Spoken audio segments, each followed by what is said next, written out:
देश की राजधानी से सिर्फ घंटे भर की दूरी पर मेरठ, लेकिन कई पैमानों पर ये दूरी हजारों किलोमीटर से कम नहीं है। वही मेरठ जहां महाभारत का हस्तिनापुर है, अंग्रेजों के समय मेरठ एक प्रमुख सैन्य केंद्र था।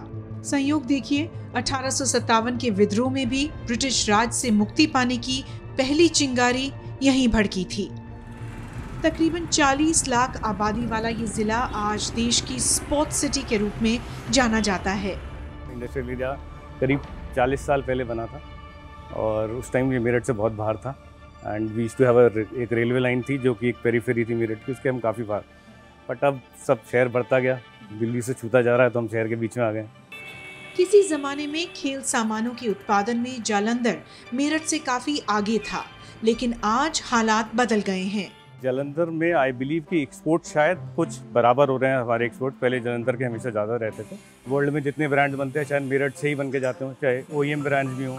We had a broader outlook. शायद हम लोगों ने कहा कि अपने ब्रांड बनाएंगे, दूसरों के लिए एक्सपोर्ट नहीं करेंगे। तो इस तरह से हम लोग स्टार्ट हुए और आज की डेट में अपने ब्रांड को मेंटेन करने के लिए हम दुनिया के लिए ही बना रहे हैं, सबके सब ब्रांड्स के लिए बनाना स्टार्ट करें। Because as you grow big you have to have more market share.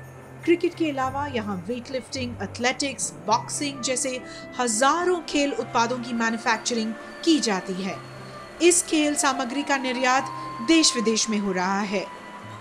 हम लोग सारे ओलंपिक स्पोर्ट्स बनाते हैं एंड ट्रैक एंड फील्ड जो है वो हमारा स्पेशलाइजेशन है। एथलेटिक्स जिसे कहते हैं नॉर्मल भाषा में। Weight lifting is again a big thing for us, और जिम्नास्टिक्स और बाकी ट्रेनिंग इक्विपमेंट बहुत बनाते हैं। मतलब सारा जो है वो इंस्टीट्यूशनल इक्विपमेंट बनाते हैं एक तरीके से।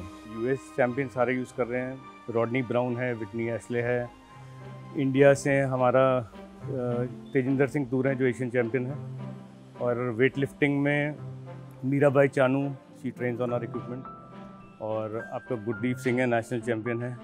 जेरी है Lalrinnunga, is also world junior champion weight lifting में। और मतलब काफ़ी सारे लोग हैं। डीमोनेटाइजेशन और इसके बाद रॉ मटेरियल पर लगने वाली GST ने किस तरह इस उद्योग पर असर किया है, हमने पूछा नेल्को के अंबर आनंद से, जो आज विश्व के कई बड़े खिलाड़ियों को स्पोर्ट्स इक्विपमेंट मुहैया करा रहे हैं। डीमोनेटाइजेशन ने हमें बहुत हेल्प करा। उसका रीज़न है हम लोग, जैसे मैं आपको बताया कि हम इंस्टीट्यूशनल सेल्स हैं। हमारी हर चीज़ बिडिंग पे डिपेंड करती है। चाहे कोई भी एंड कस्टमर होगा, वो कहीं ना कहीं एक कॉलेज होगा जो कि किसी ग्रांट से काम कर रहा होगा, चाहे वो गवर्नमेंट का हो या कैसा भी ग्रांट हो। आपको पता है कि थोड़ा हमारे यहाँ बिडिंग का प्रोसेस जो बहुत ज़्यादा इट्स नॉट, कुछ ना कुछ चलता रहता है अंडर टेबल थिंग, और चलती थी बहुत कुछ चलता था। Cash component, underbelly, whatever, I didn't want to say that, but ठीक है। तो उसमें क्या होता है कि थोड़ा underhand dealing, under table चलता था, तो उसमें हम लोग नहीं कर पाते थे पार्टिसिपेट। उससे क्या हुआ, जो अनस्क्रूपलस प्लेयर्स थे ना, वो हट गए मार्केट से उस दौरान। फिर उसके बाद एकदम GST आ गया, तो that was again something for people like us who always paid our taxes. हमको फायदा हुआ।